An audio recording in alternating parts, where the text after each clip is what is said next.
Bonjour à toutes et à tous et bienvenue à l'auditorium Michel Laclotte du Musée du Louvre. Nous sommes très heureux de vous accueillir pour cette conférence de présentation de l'exposition Les Arts à Prague à la cour de Rodolphe II. Avant de laisser la parole aux deux commissaires de cette exposition, je voudrais vous signaler les deux prochains rendez-vous ici même à l'auditorium en lien avec cette exposition. Nous aurons le 31 mars, une fascinante conférence, présentation autour de la figure fascinante de Rodolphe II lui-même, figure multifacette, et notamment qui se concentrera sur celle de protecteur des arts et des sciences. Et nous aurons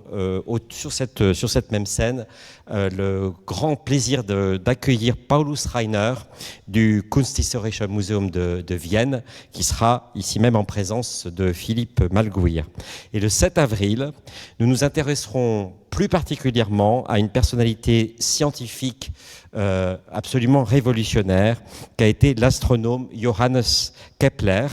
Et nous le ferons à nouveau avec Philippe Malguir, qui a souhaité inviter un astronome de renom et très médiatique, Denis Savoie. Donc ce sera le 7 avril prochain. Mais commençons par le commencement. Aujourd'hui, c'est la présentation de l'exposition. Je suis très heureux d'accueillir sur ce plateau les deux commissaires de cette exposition. Philippe Malguir, qui est conservateur au département des objets d'art du Musée du Louvre, qui est responsable pour la Renaissance et le XVIIIe siècle des collections de bronze et d'ivoire, des armes et des pierres dures.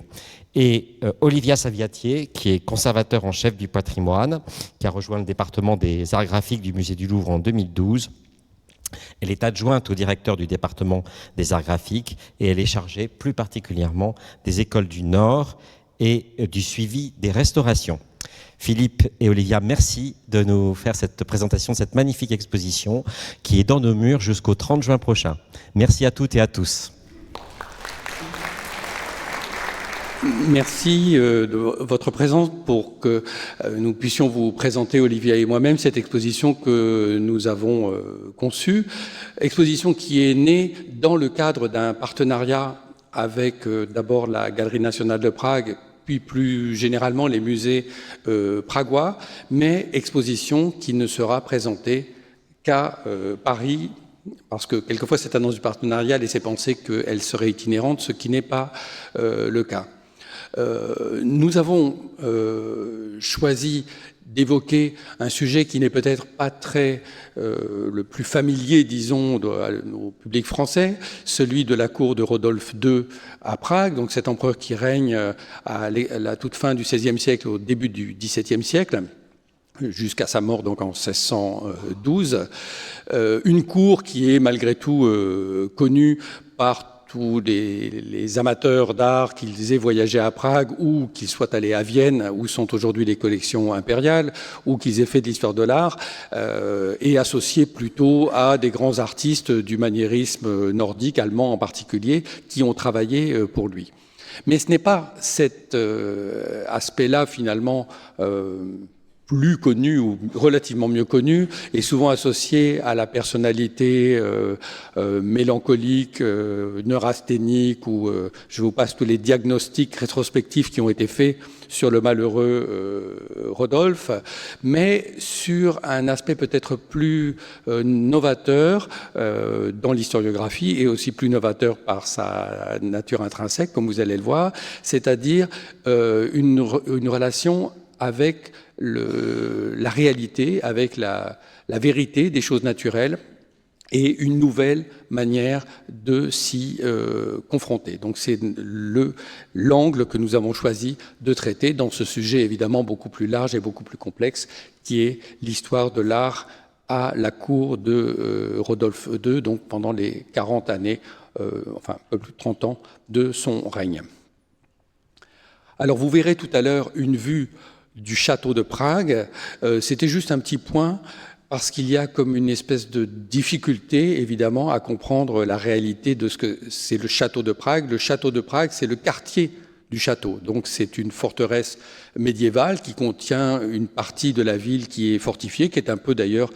qui est sur l'autre rive, qui est en dehors de la vieille ville elle-même. Et cette enceinte fortifiée, comme une petite cité de Carcassonne, si vous voulez, contient la cathédrale et toutes sortes de bâtiments publics et privés qui ne sont pas la résidence impériale. Et en fait, la résidence impériale se développait, vous voyez, au niveau des chiffres 7, 8, 9, là, donc, dans quelques bâtiments très hétéroclites d'ailleurs, et hérités du Moyen-Âge ou du début de la Renaissance. Rodolphe fit très peu d'aménagements ou de transformations dans le château, si ce n'est construire un bâtiment, remodeler un bâtiment de 3 étages pour mettre ses écuries au rez-de-chaussée, dont on redira un mot, sa collection d'art très bien rangée dans des armoires, dont nous parlerons aussi en particulier avec Paulus Rainer, et enfin sa collection de peintures à l'étage supérieur. Ces bâtiments ont été transformés à la fin du XVIIIe siècle et sont aujourd'hui méconnaissables quand on visite le château de Prague. Alors nous voulions commencer, c'est une exposition évidemment d'histoire de l'art et pas d'histoire des sciences, mais tout notre point justement a été de montrer la relation profonde, l'ancrage de l'un dans l'autre, comment les artistes se sont nourris de la précision de l'observation des savants et comment les savants se sont nourris de l'imagination des artistes. La première section de l'exposition est consacrée à la question de la mesure. Ça nous paraît peut-être aujourd'hui une chose pas très complexe, mais en fait, dresser une carte, prendre des mesures du sol, de la terre, faire des cartes marines qui soient fiables, dessiner les côtes et comprendre la position des étoiles et leurs mouvements relatifs était une chose extrêmement compliquée quand l'horlogerie était encore balbutiante et qu'il était déjà même très difficile de comprendre quelle heure il était au moment où on faisait une observation astronomique, donc qui permettait de résoudre ces questions. Prague a été un centre très important dans la production d'instruments de très grande précision, puisque avant la découverte de la lunette, donc qui sera le télescope, on n'a aucun moyen d'observation des astres autre que l'œil nu. Donc c'est simplement par des calculs de triangulation qu'on peut comprendre le lever et le coucher d'une étoile et son inscription dans le ciel. Donc vous verrez toute une section dans l'exposition de ces instruments de mesure dont disons le plus grand novateur perfectionniste fut incontestablement Tycho Brahe, donc ce grand astronome danois qui, un peu caractériel, très talentueux, qui s'est embrouillé avec le roi du Danemark, fut appelé à Prague par Rodolphe, qui l'installa avec tous ses instruments. Et Tycho avait fait une sorte de book, on pourrait dire, presque de promotion d'un ouvrage de luxe qu'il s'appelle l'astronomie, les instruments d'astronomie restaurés, où il explique comment fabriquer des instruments beaucoup plus précis, et il donne à la fois les schémas et les explications pour faire ces instruments. L'élément décisif du court séjour de Tycho Brahe à Prague, puisque vous savez qu'il y mourra dans des circonstances particulièrement idiotes, puisqu'il était invité à un banquet, il n'a pas osé demander de se lever pour sortir, et donc il est mort de rétention d'urine 15 jours après. Ça a été la venue de Johannes Kepler, sur lequel donc il y aura une conférence, comme vous l'avez annoncé, le 7 avril. Et Johannes Kepler n'est pas un observateur précis comme l'était Brahe, mais c'est un mathématicien de génie, et c'est lui qui va pouvoir transformer toutes ces observations accumulées pendant toute une vie par Tycho Brahe pour construire le cosmos tel que nous le connaissons aujourd'hui, puisqu'en fait, il faut le souligner, l'astronomie moderne n'a pas été fondée, comme on le pense, par Copernic ou par Galilée, mais véritablement par Kepler à Prague sur la base des mesures de Tycho Brahe. Mais je n'insiste pas plus, puisque nous aurons l'occasion, avec Denis Savoie, de raconter tout cela plus en détail. Vous voyez ici simplement le frontispice de l'ouvrage qui consacre ce nouveau temple de l'astronomie, puisque c'est ce qu'on nous montre, temple qui repose sur les colonnes de Copernic et de Tycho Brahe, avec Kepler, qui est l'auteur de l'ouvrage, qui apparaît beaucoup plus modestement, comme dans la cave de ce bâtiment, devant sa table, et bien démuni d'argent, argent qui manquait pour achever cette magnifique construction. Mesurer la terre et le ciel, mais aussi décrire le vivant. Et Rodolphe II se passionne également pour l'histoire naturelle, comme d'autres souverains de la Renaissance, de sa génération. L'histoire naturelle est alors une discipline assez récente qui émerge au milieu du XVIe siècle à la faveur des grandes découvertes avec l'arrivée de nouveaux spécimens des Amériques, des spécimens qui n'avaient jamais été décrits jusque-là. Et donc, dans cet intérêt pour l'histoire naturelle, Rodolphe II fait aménager au sein du château de Prague un jardin botanique, des volières, des bassins avec des poissons exotiques, un enclos de chasse avec des cervidés et une fosse aux lions. Et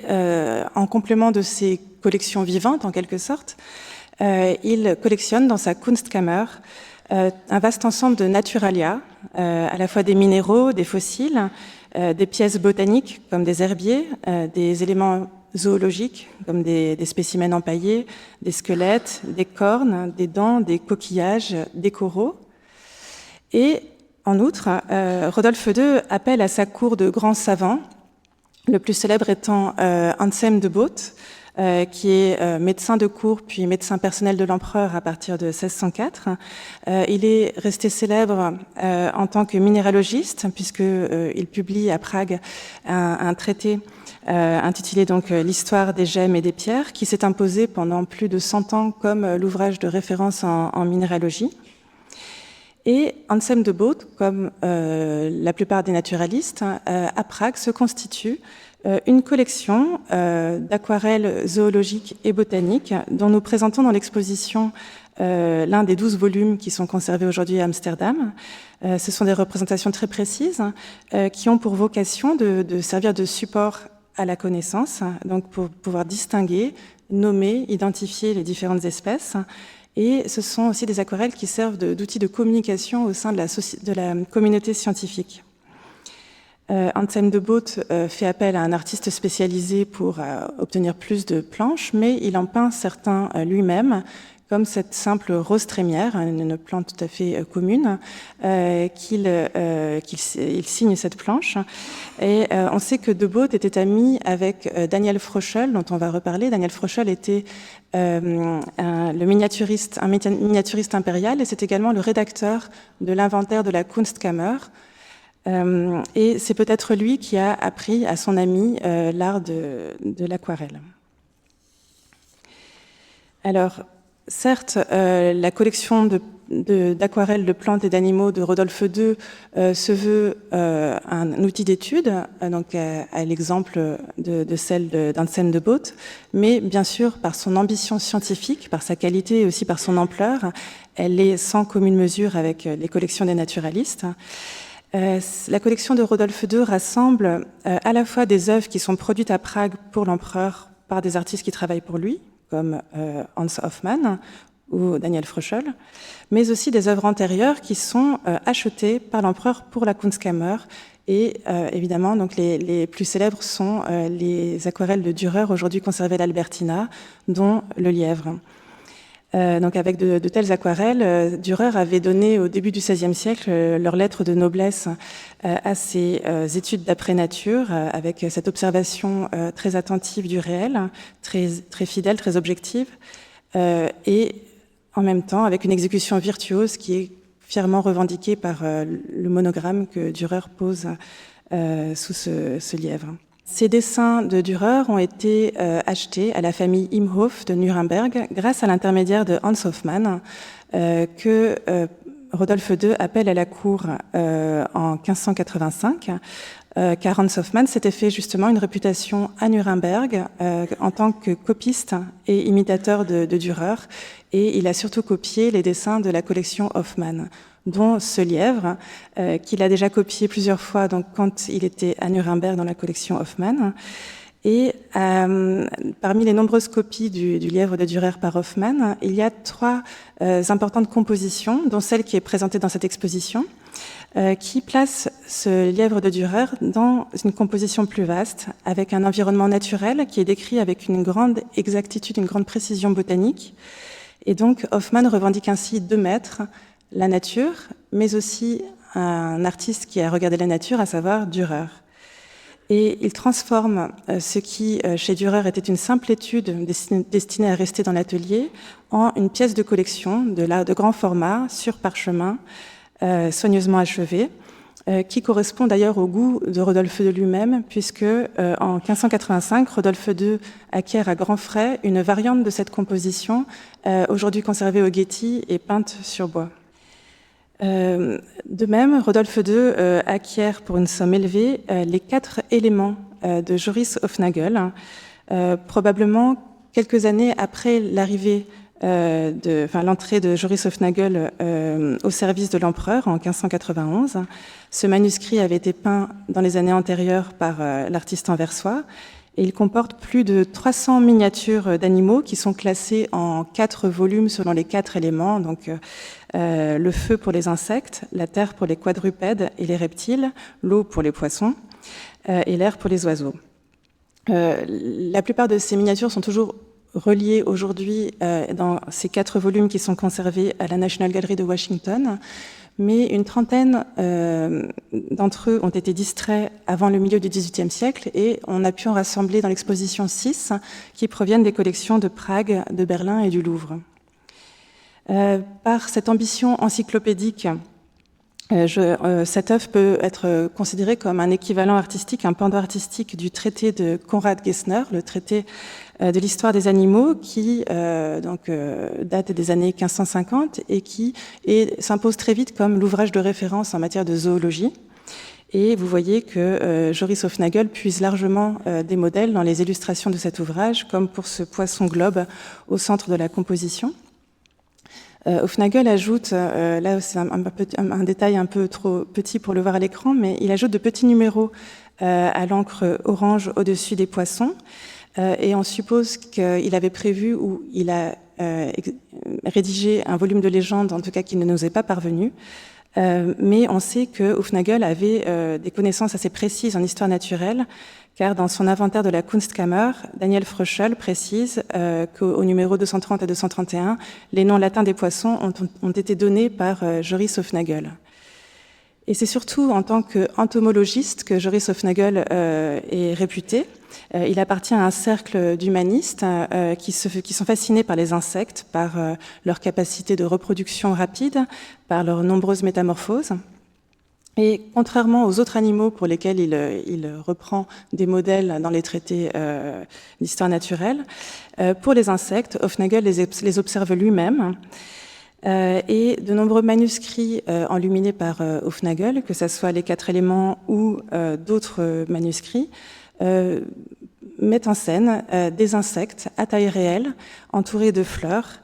Et ce sont ces insectes et ces fleurs qui ont été ensuite gravés par Jacob Hofnagel, son fils, et largement diffusés auprès d'artistes, d'artisans, mais aussi auprès des collectionneurs et des naturalistes. Et on voit ici ce scarabée éléphant qui réapparaît dans le tout premier traité sur les insectes, donc écrit par Thomas Moffett et publié un peu plus tardivement en 1634. Donc cette fois-ci, c'est l'observation d'Hofnagel qui sert de document scientifique. Les collections d'histoire naturelle de l'empereur, qu'il s'agisse de collections vivantes comme ou bien des naturalia ou encore des aquarelles zoologiques et botaniques, sont rendues largement accessibles aussi bien aux artistes qu'aux savants de la cour de Prague. Et l'exposition présente ainsi plusieurs œuvres qui témoignent d'une étude sur le vif des animaux présents dans l'enceinte du château, dont ce cheval en bronze d'Adrian de Vries, qui est le plus grand sculpteur actif à la cour de Prague. Et l'observation sensible de l'animal laisse penser qu'il s'agit du portrait d'un cheval précis, donc d'une œuvre autonome. Et on sait que l'empereur était très fier de ses écuries qui se trouvaient dans le château au rez-de-chaussée de la Kunstkammer. Et il faisait volontiers portraiturer ses chevaux. On le sait grâce à l'inventaire de la Kunstkammer, où on recense 10 portraits de chevaux, 4 bronzes et 6 tableaux. Et là, encore une fois, Adriaan de Vries n'a pas seulement comme modèle la nature elle-même, mais également d'autres œuvres d'art qui imitent elles-mêmes la nature. Et ici, il se tourne vers un modèle de Gian Bologna, qui est son mentor, Adriaan de Vries a été le collaborateur de Gian Bologna à Florence dans les années 1580. Et la position du cheval à l'amble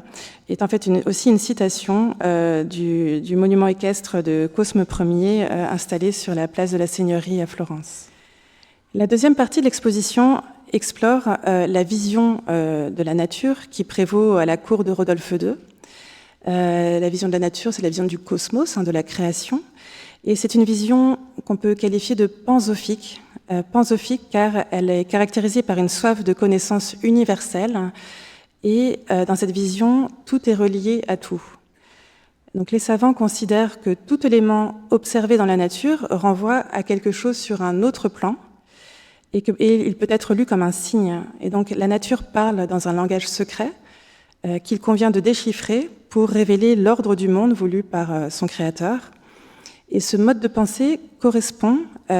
au langage allégorique qu'emploient les artistes, puisque l'allégorie renvoie à une idée cachée au-delà du visible. Donc, au cœur de l'exposition, donc, ce portrait de Rodolphe II en vertumne par Arcimboldo a été envoyé à l'empereur au début de l'année 1591 depuis Milan, où Arcimboldo a eu l'autorisation de rentrer tout en continuant à travailler pour l'empereur. Au moment où il est offert, il était accompagné d'un recueil de poèmes de l'humaniste Gregorio Comanini, qui est un ami d'Arcimboldo. Et c'est grâce à cet écrit de Comanini que nous savons qu'il faut reconnaître ici un portrait de l'empereur en vertumne, le dieu des jardins. Et on suppose donc que c'est un cadeau d'étrenne pour l'empereur, de la même manière qu'avait été offert à Maximilien II, donc le père de Rodolphe II, donc, et son prédécesseur, les 4 éléments et les 4 saisons d'Arcimboldo, accompagnés de poèmes de Giovanni Battista Fontana. Et ici, vous voyez qu'on a en quelque sorte un prolongement de ce thème des 4 saisons, puisque la figure de Vertune, dieu des jardins, qui préside au changement des saisons, rassemble des fruits, des légumes de toutes les saisons, avec par exemple des cerises, des châtaignes sur la même image. Donc c'est une forme d'image synthétique des séries précédentes, en une saison éternelle, indifférenciée. Et une figure de la prospérité, on dirait une sorte de corne d'abondance anthropomorphe, qui témoigne du retour de l'âge d'or sous le règne de Rodolphe. Mais ce tableau tranche avec les séries précédentes de têtes composées d'Arcimboldo, puisqu'ici, nous n'avons pas affaire à une figure de fantaisie, mais bel et bien à un portrait. Et c'est pour ça que nous avons choisi de présenter en contrepoint l'autoportrait d'Arcimboldo, qui est un des chefs-d'œuvre du cabinet d'art graphique de Prague, et puisque c'est le seul témoignage avéré de l'activité de portraitiste d'Arcimboldo, et on sait qu'il était portraitiste, on le sait grâce à son ami et biographe Paolo Morigia, qui dit, je cite, que Arcimboldo a peint tous les portraits d'après nature des personnages de la maison d'Autriche. Donc malheureusement, ces tableaux n'ont pas pu être identifiés, mais on voit tout le talent d'Arcimboldo portraitiste ici, avec ce regard direct, hypnotique, qui est celui en fait du peintre qui scrute son propre reflet dans le miroir en vue d'une représentation la plus objective possible, de la même manière qu'il étudie attentivement les plantes et les animaux. Et d'ailleurs, Comanini affirme dans son texte que les fruits et les fleurs du Vertune ont été copiés d'après nature avec la plus grande précision. Et en effet, on conserve un certain nombre de dessins et d'aquarelles d'Arcimboldo qui représentent des études de plantes et d'animaux. Ici, c'est une page d'un célèbre codex de l'Österreichische Nationalbibliothèque, donc le codex 42, qui est un album très célèbre qui rassemble une série de dessins d'aquarelles de plantes et d'animaux qui ont été exécutés par les artistes qui travaillent justement à la cour de Rodolphe II, donc Arcimboldo, Hoffmann ou Fröschel. Avec la manière dont Arcimboldo se représente donc avec ce port altier, un regard franc, des vêtements soignés, donc une calotte de feutre fin, une veste de brocart. Il se représente comme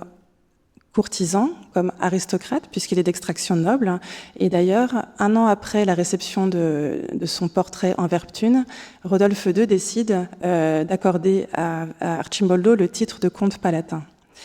Et effectivement, on voit bien qu'ici, on a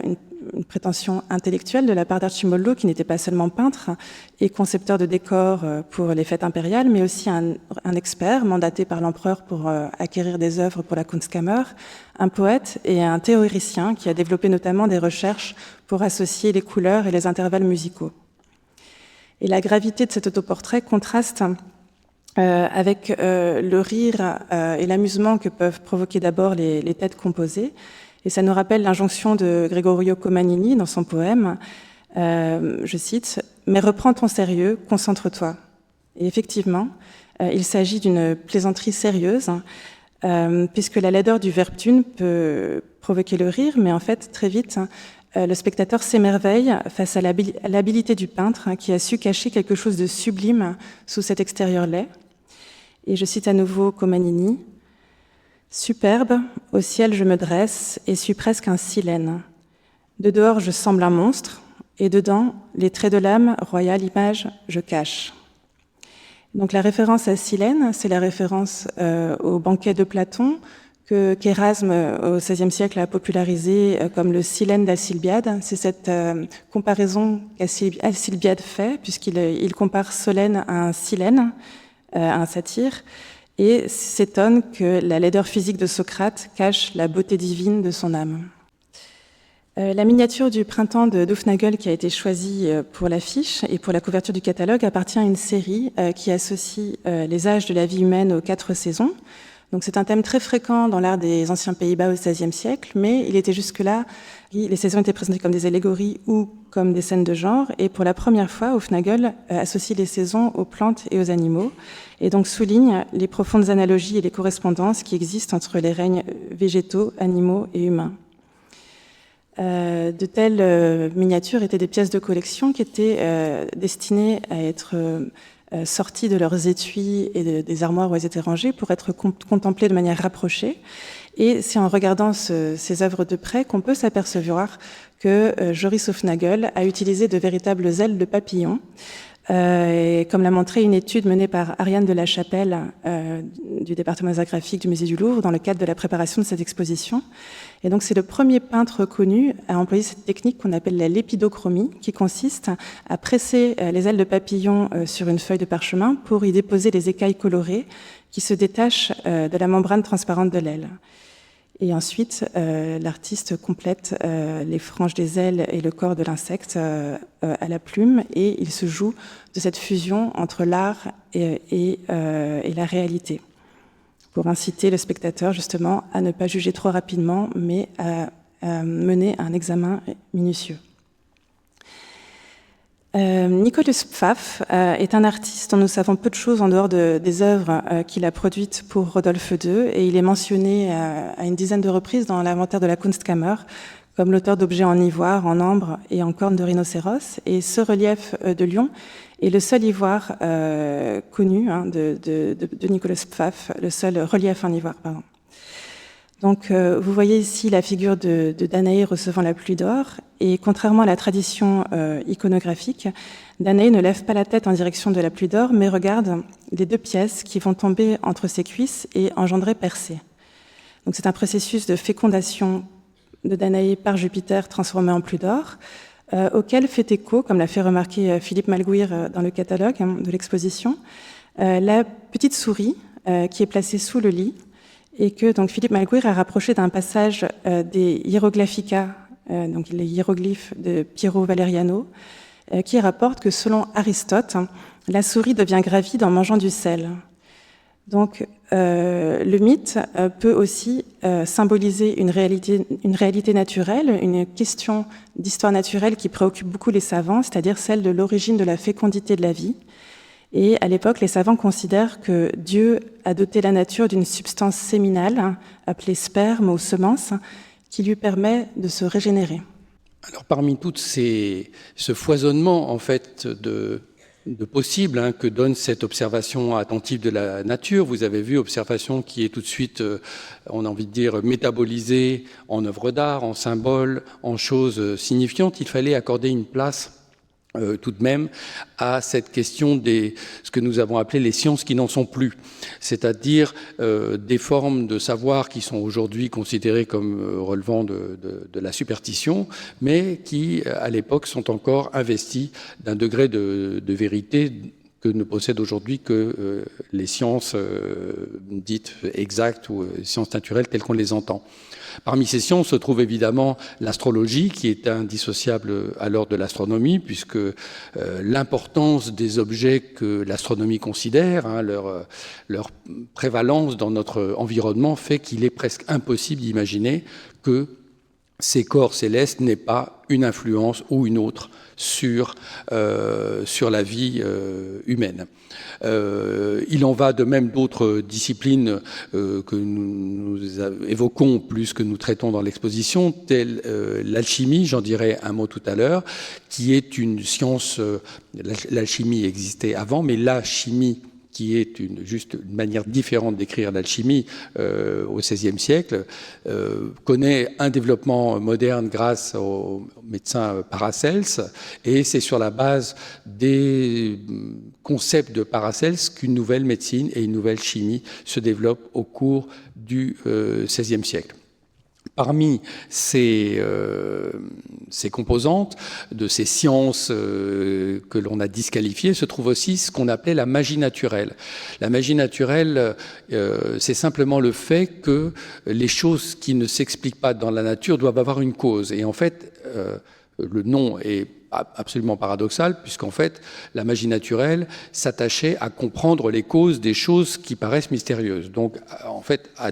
dévoiler qu'il n'y avait pas de magie dans la nature, mais s'émerveiller que la nature pouvait produire des effets si différents de ce que la raison pouvait prévoir.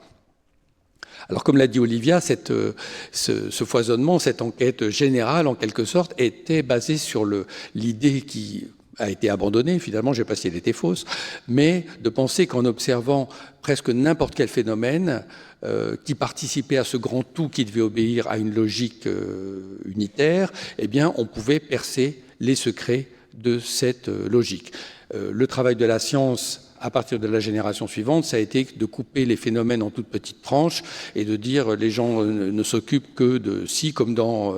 la médecine aujourd'hui où on s'occupe du genou, de la cheville, mais pas des deux en même temps. Mais à l'époque, on pensait que le corps et toute la nature devaient se comprendre comme une seule chose qu'on pouvait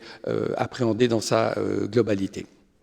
Alors, un exemple de cette fascination pour les propriétés naturelles supposées des matériaux, et encore une fois leur connexion avec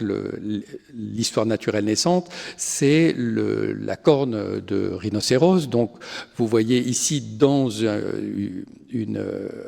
gouache qui conserve différentes vues de la collection de Rodolphe, dans ce qu'on appelle la Kunstkammer, cette chambre d'art qui se trouve au premier étage du palais de Prague. Le rhinocéros sous 4 formes différentes, donc une corne, une dent,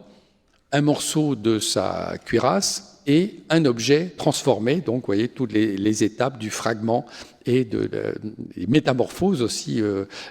que l'art propose de la nature. Et cet objet transformé, c'est extraordinaire puisque nous le possédons encore aujourd'hui, même si vous voyez le couvercle a subi certaines modifications. Il est conservé à Copenhague et montré dans l'exposition du Louvre. Et l'inscription qu'il porte aujourd'hui, et qui n'a pas dans le dessin réalisé, dans la gouache réalisée quand il était chez Rodolphe, nous apprend que ce vase anti-poison, puisque on pensait que la corne de rhinocéros, les breuvages qui étaient absorbés dans un vase en corne de rhinocéros ne pouvaient pas empoisonner, le poison étant vraiment une grande préoccupation et sûrement à juste titre, des cours du XVIe siècle. C'est une croyance qui vient d'ailleurs des Chinois à qui on a d'abord acheté des vases en corne de rhinocéros qui étaient réputés avoir les mêmes vertus. Et cette inscription nous apprend, outre les propriétés merveilleuses de cette matière, que la coupe a été tournée par Rodolphe lui-même. Donc c'est le seul objet que nous connaissions fabriqué de la main de Rodolphe, ce qui est d'ailleurs une position nouvelle des souverains qui n'est pas propre à Rodolphe, mais aux souverains, surtout germaniques de sa génération, et qui va durer jusqu'à Louis XVI et son atelier de serrurerie, c'est-à-dire des souverains qui font des choses de leurs mains, non pas des choses artisanales ni artistiques proprement, mais des choses qui demandent la maîtrise d'une machine, donc un nouveau rapport de l'homme à la machine qui est en train de naître dans ses formes les plus complexes, et donc le souverain en prise avec le savoir technique le plus moderne de son temps. Alors, pour évoquer l'alchimie, et grâce à la découverte dans les collections du Louvre de ce portrait d'un alchimiste sur lequel nous avons beaucoup de sources, Michael Sendivogius, qui est un Polonais qui a fait une carrière d'agent double,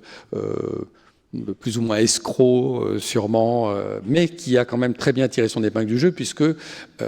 il n'a jamais fini en prison comme presque tous les alchimistes qui finissaient ruinés, comme vous le savez, puisque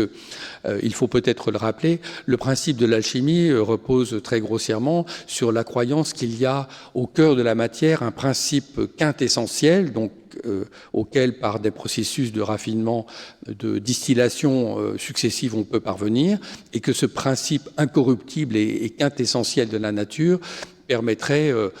l'image la plus grossière, c'est de transformer des métaux vils en or, mais c'était aussi de donner une santé éternelle, donc c'était l'essence même de la vie, de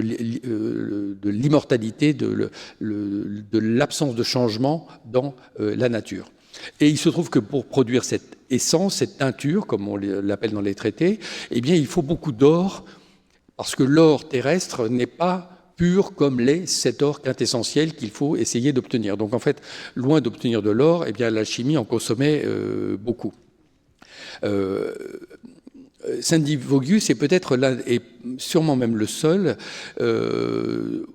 qui soit crédité d'avoir réussi la transmutation des métaux, c'est-à-dire qu'il y avait quand même une espèce de numéro de passe-passe, de prestidigitation, où devant témoins, on transformait un objet en argent, en or ou en plomb en or. Et d'ailleurs, tous les témoins sont absolument concorde là-dessus. Même le secrétaire de la reine de Pologne au XVIIe siècle dit « J'ai moi-même une pièce en or qui a été fabriquée lors d'une de ces opérations, qu'on pouvait acheter évidemment plus cher que la valeur de la pièce en or, puisque c'était une sorte d'objet magique en quelque sorte. » Donc on sait que ce Sendivogius a fait devant Rodolphe II des opérations de ce type. Ottavio Miseroni, dont nous reparlerons, a assisté lui aussi à des opérations de transmutation avec succès, mais ce Sendivogius est surtout connu parce qu'il a écrit un traité sur la pierre philosophale, qui est en réalité un traité sur les pierres, à nouveau, donc les pierres qui fascinent beaucoup à ce moment-là, parce que c'est comme une espèce de terra incognita. Les animaux, on en comprend plus ou moins le fonctionnement, mais les pierres, comment est-ce qu'elles se produisent, est-ce qu'elles poussent, est-ce qu'elles se transforment, est-ce qu'elles ont des propriétés, etc. Est-ce qu'il y en a des mâles et des femelles, comme on croyait dans l'Antiquité? Donc les pierres fascinent beaucoup. Et il a publié ce traité de manière anonyme, curieusement, sous le pseudonyme de Cosmopolite, donc est un des premiers emplois de ce mot devenu banal après le XVIe siècle, qui traite donc de cette magie naturelle ou de cette physique naturelle, un ouvrage qui a connu une quantité de traductions et de rééditions dans l'Europe au XVIIe siècle absolument considérable. Un autre objet qui permet un objet vraiment extraordinaire qui permet de saisir cette pensée qui nous est assez lointaine aujourd'hui, de cette magie naturelle, de cette connexion profonde qui existe à l'intérieur de toute chose, de toutes les choses qui nous entourent, c'est cette clochette magique de Rodolphe II, donc qui est inventoriée par Froschel dans la Kunstkammer de Rodolphe, et c'est une cloche fabriquée selon une recette magique qui est antérieure au règne de Rodolphe, qui revient à Cornelius Agrippa, qui est l'auteur du grand traité de magie naturelle au XVIe siècle. Et elle est composée de 7 alliages différents, de 7 métaux, qui chacun sont associés à une planète. Et ces planètes sont elles-mêmes associées à des signes astrologiques, etc., à des parties du ciel. Et donc, vous voyez cette clochette dans ces différents métaux qui est ornée de la représentation de ces planètes et aussi des signes du zodiaque, comme vous voyez ici le signe de Cancer juste devant vous.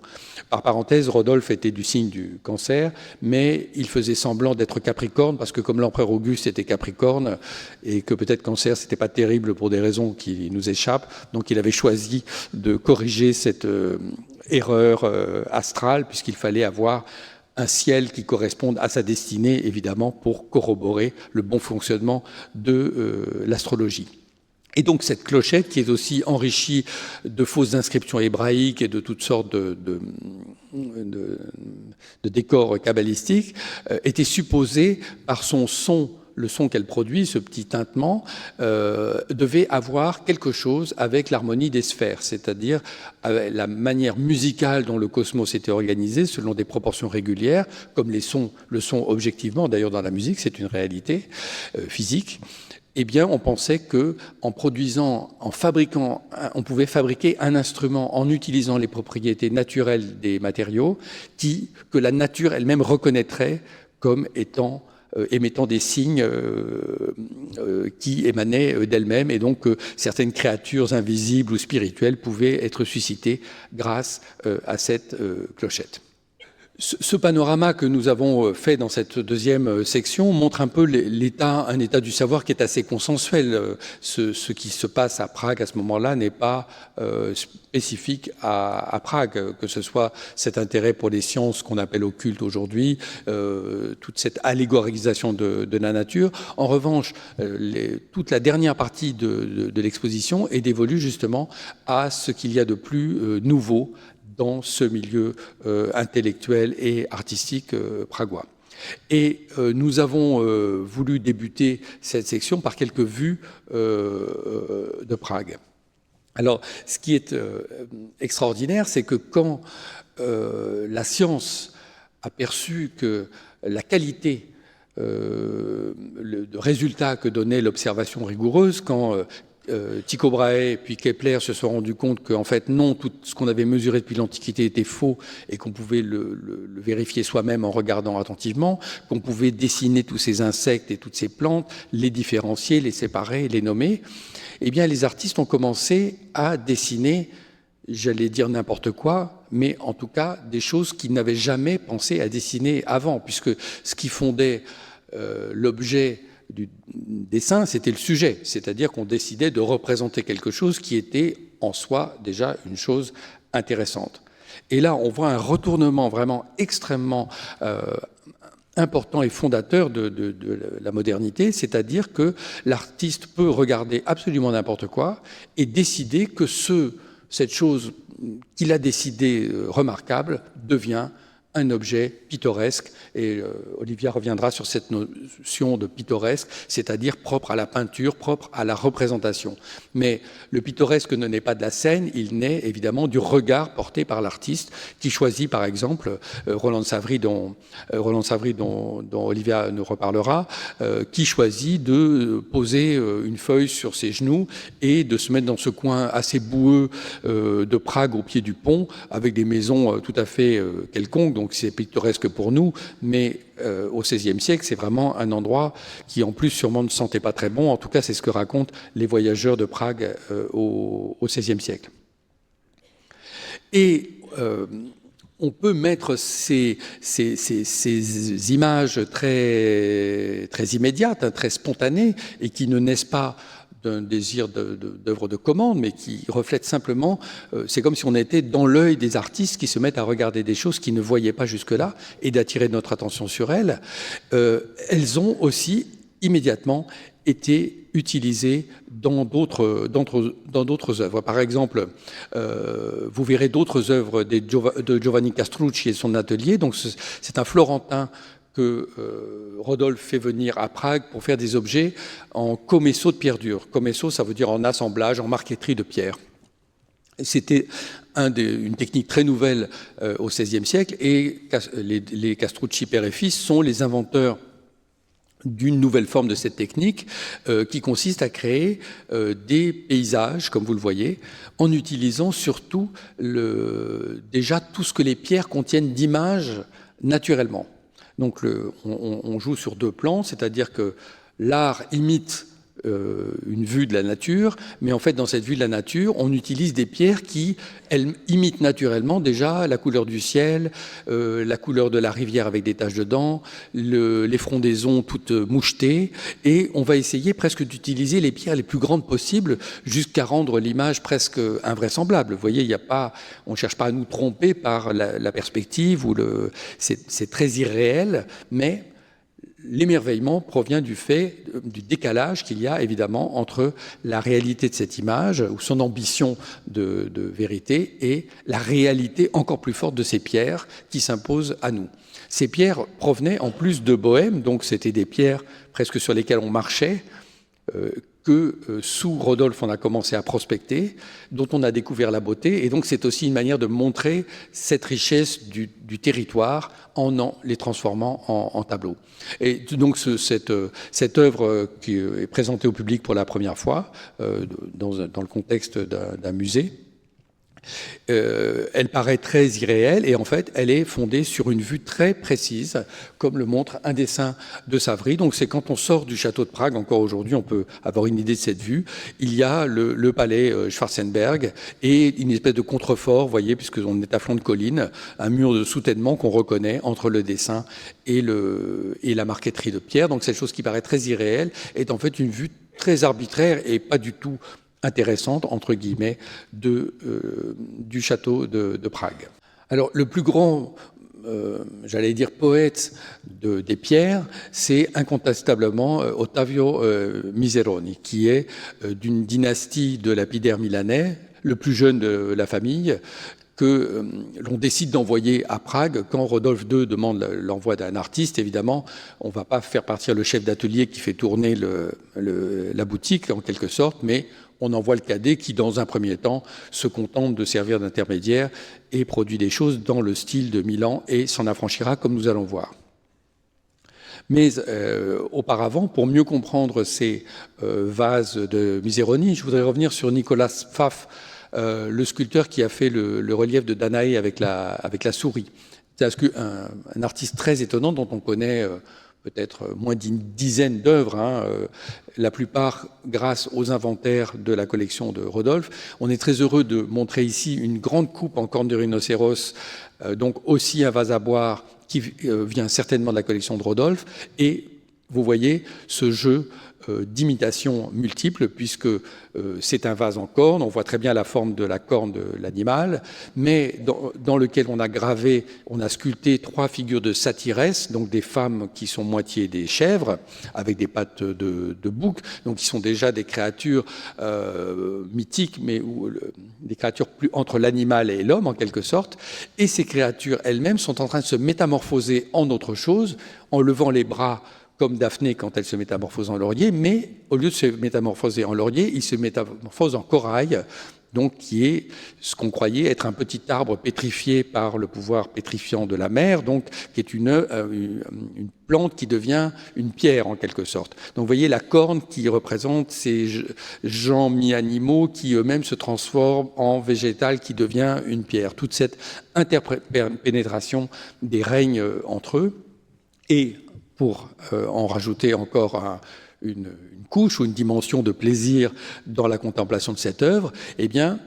elle est faite aussi à l'imitation des coupes Ming chinoises qui arrivaient en Europe et qui étaient déjà, comme je l'ai dit, des vases anti-poison. Vous voyez un exemple qui vient d'ailleurs probablement de la Kunstkammer, puisque ces coupes chinoises étaient décorées d'éléments végétaux en relief, dont en quelque sorte Pfaff nous montre la fabrication, la métamorphose sur la surface de la corne. Alors, Ottavio Miseroni, dans un premier temps, ce qu'il importe à Prague, et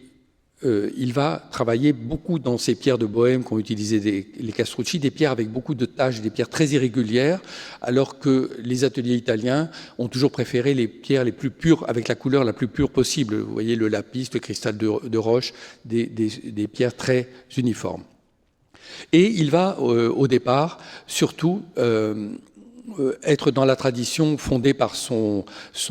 oncle Gasparo, qui est aussi un artiste de très grand talent, qui, au lieu d'imiter des vases en orfèvrerie, comme le faisaient tous les gens qui faisaient des vases en pierre, eh bien, invente des vases qui obéissent au principe de la grotesque, c'est-à-dire qu'une chose devient une autre chose. Donc,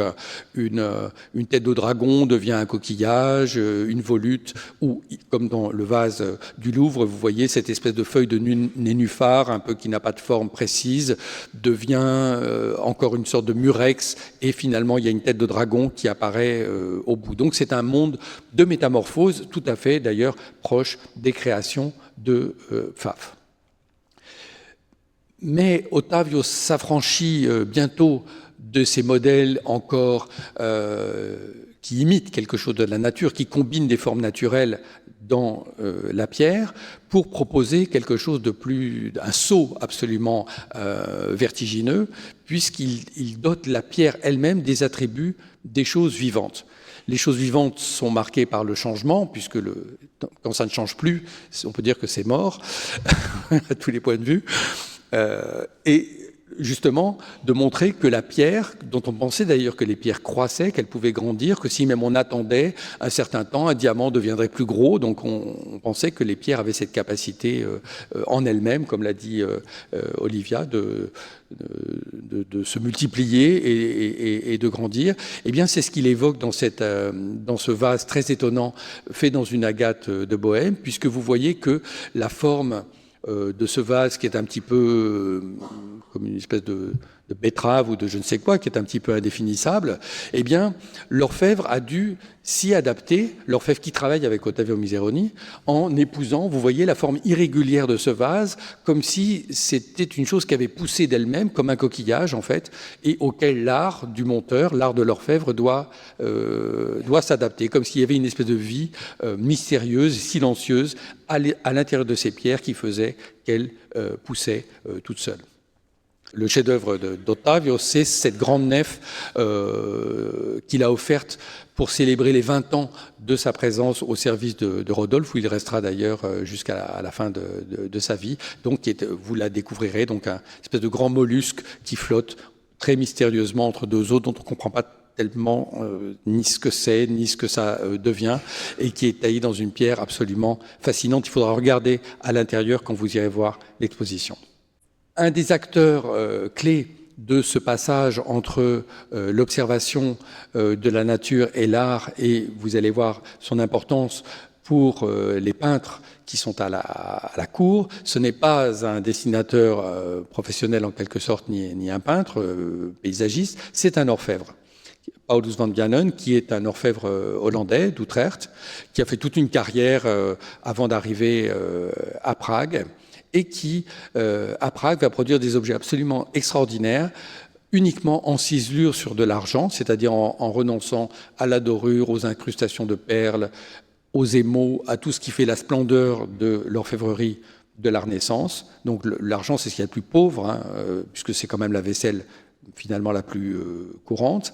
Et dans ces objets d'argent, il va insérer, au lieu des allégories et des motifs conventionnels, des petits paysages copiés dans la banlieue de Prague, de maisons délabrées, des petits ponts, des bicoques, des granges, donc qui vont être comme magnifiés dans des pièces d'orfèvrerie pour l'empereur. Alors, ce qui est intéressant, c'est que, vous voyez, vous verrez la coupe d'Amsterdam avec le dessin préparatoire pour un des minuscules compartiments sur son pied. Et cette vue de cette maison appuyée sur un rempart qu'on devrait pouvoir peut-être un jour localiser dans les environs de Prague, eh bien, on voit que non seulement il l'a dessiné aussi attentivement de l'autre côté, donc vous voyez, avec un soin maniaque, mais que ce site où les dessins de Van Vianen ont été utilisés par d'autres paysagistes après lui. Donc il a comme ouvert le regard sur tout ce monde du quotidien, sur tout cet environnement qui n'est pas de la nature sauvage, comme nous allons voir dans un instant nécessairement, mais aussi un monde de l'activité humaine un petit peu banales, bruyantes, salissantes, comme vous voyez les chevaux qui descendent dans la rivière ou qui passent bruyamment sûrement sur ce pont de bois, tandis qu'on voit au loin la flèche de la cathédrale Saint-Guy de Prague. Donc vraiment le fait de montrer qu'on est absolument dans la banlieue de Prague. Et vous verrez cette œuvre qui paraît... avec cette perspective monumentale, vous verrez, c'est un rectangle d'argent grand comme ça dans l'exposition qui demande extrêmement d'attention, le même genre d'attention que l'on incitait justement les artistes et les savants à avoir dans l'observation de toutes les choses naturelles. Rodolphe II s'intéresse à l'art du paysage, et cet intérêt pour le paysage peut être vu comme une autre manière d'étudier la nature,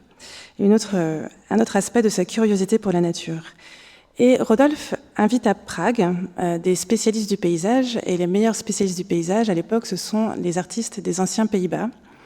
Et arrivé à Prague, il découvre la nature sauvage des forêts et des montagnes d'Europe centrale, et ils sont saisis par leur immensité et par la puissance des forces naturelles qui s'y expriment.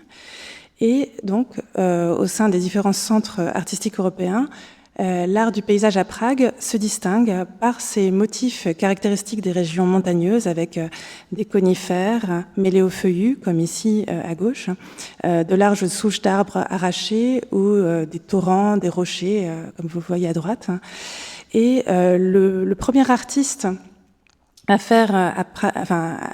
arriver à Prague avec cette expérience des Alpes, c'est Paulus van Vianen, en fait, qui, avant son arrivée à Prague, a passé 2 ans au service de l'archevêque de Salzbourg, dans les Alpes autrichiennes, et il a beaucoup dessiné à Salzbourg et autour de Salzbourg sur le motif dans la nature. Et comme Philippe l'a dit, donc c'est un orfèvre de formation, donc il n'a pas été formé en tant que paysagiste, et donc il ne recourt pas aux conventions de la peinture de paysage. Son approche de la nature est immédiate, spontanée, directe, et donc pour nous très moderne en réalité. Il emploie des cadrages, vous voyez, sur le motif qui correspondent au point de vue réel de l'observateur. À Prague, il arrive avec ses dessins des Alpes autrichiennes et il se lie d'amitié avec les 2 paysagistes invités par Rodolphe, donc Roland Savary et Peter Stevens,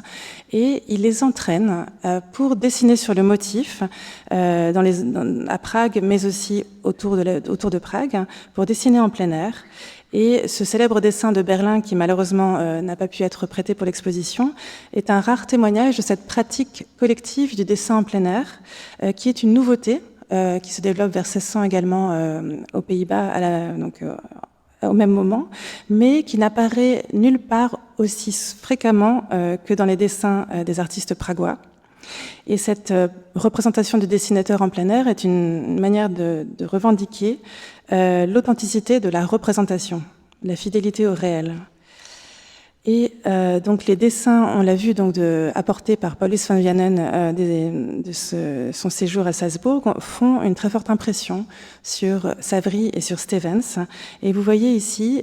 Peter Stevens qui adopte un même cadrage resserré, avec un point de vue donc rapproché pour ce dessin exécuté sur le motif qui ne recourt pas du tout aux conventions de l'art du paysage auquel il a été formé, puisqu'il s'inscrit dans la tradition bruegélienne du paysage où on voit des paysages panoramiques avec un étagement en 3 plans, un premier plan sur une hauteur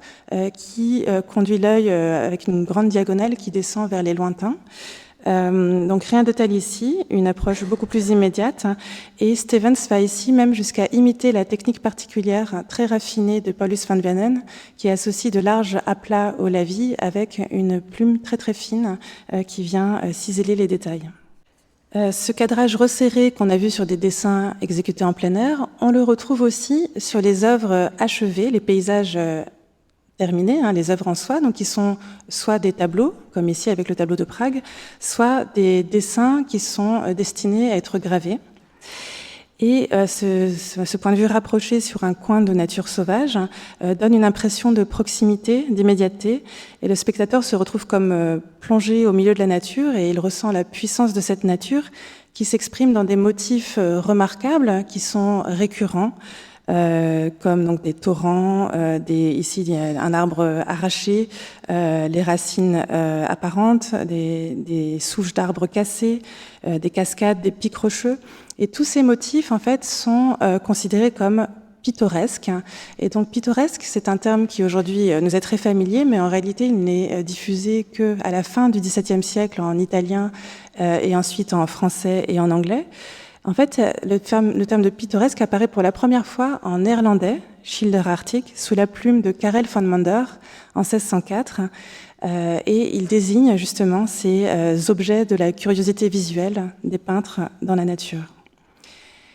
Parmi les paysagistes pragois, Savary est le seul à multiplier des études de détail, comme vous le voyez ici avec cette étude d'un épicéa, qui est l'arbre par excellence des forêts de l'Europe centrale.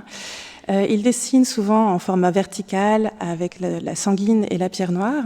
des études de détail, soit des éléments végétaux, qui vont ensuite être repris dans ses compositions, soit des figures de paysans qu'il croise et qui vont devenir des figures de remplissage pour ses tableaux. Ce type d'études à la pierre noire et à la sanguine, Savary les a multipliées lors de son voyage en Tyrol. En 1606-1607, Savary est envoyé dans le Tyrol par l'empereur Rodolphe lui-même. On le sait grâce au témoignage de son biographe, Joachim von Sandrart, qui dans sa Deutsche Akademie, en 1675, affirme que l'empereur envoie Savary, je cite, « enquêter sur les étranges merveilles de la nature ».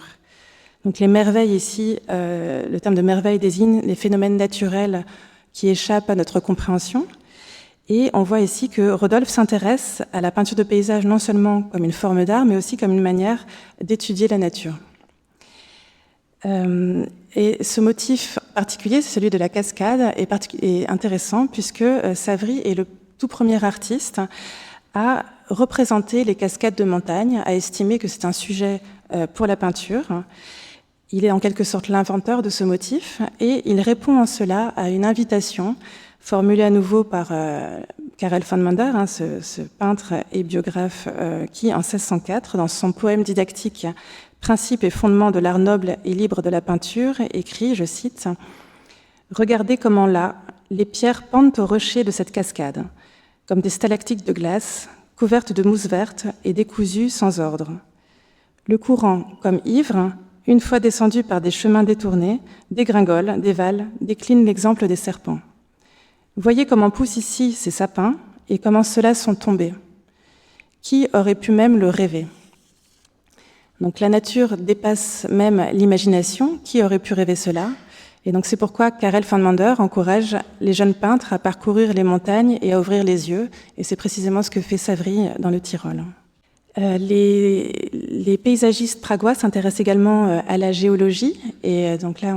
l'exposition ouvre un dialogue avec la fascination pour les pierres de Bohême.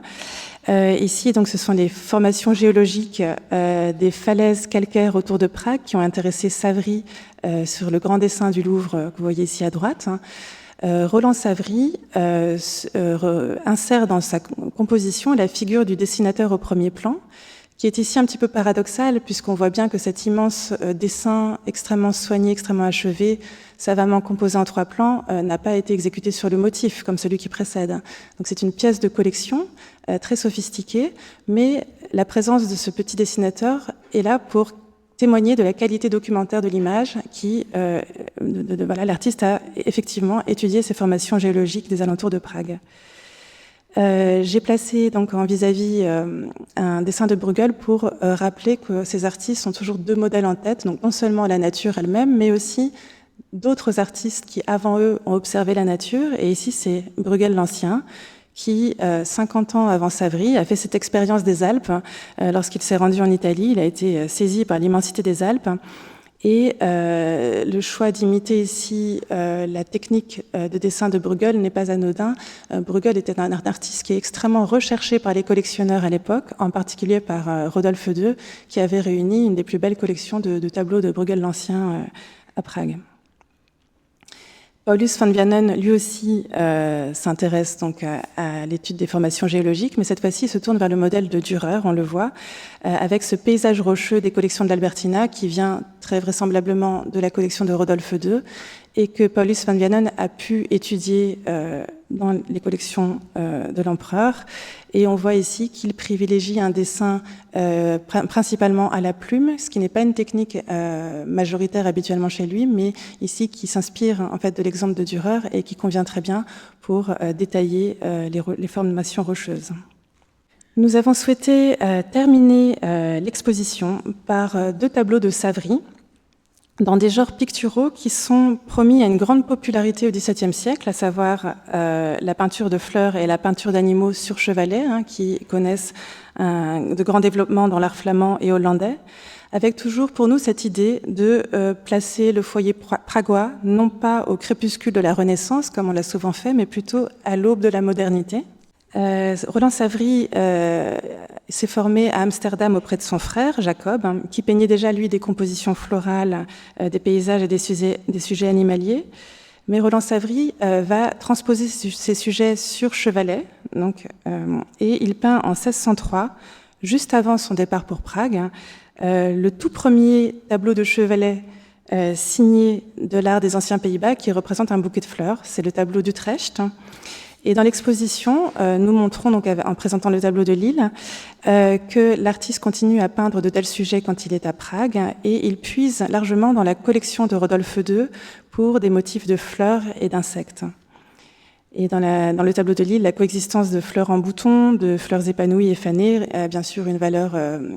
allégorique, qui montre le caractère éphémère de toute chose terrestre, une méditation à laquelle invite également la présence d'une mouche, symbole de putréfaction, et d'un papillon, donc symbole de résurrection de l'âme.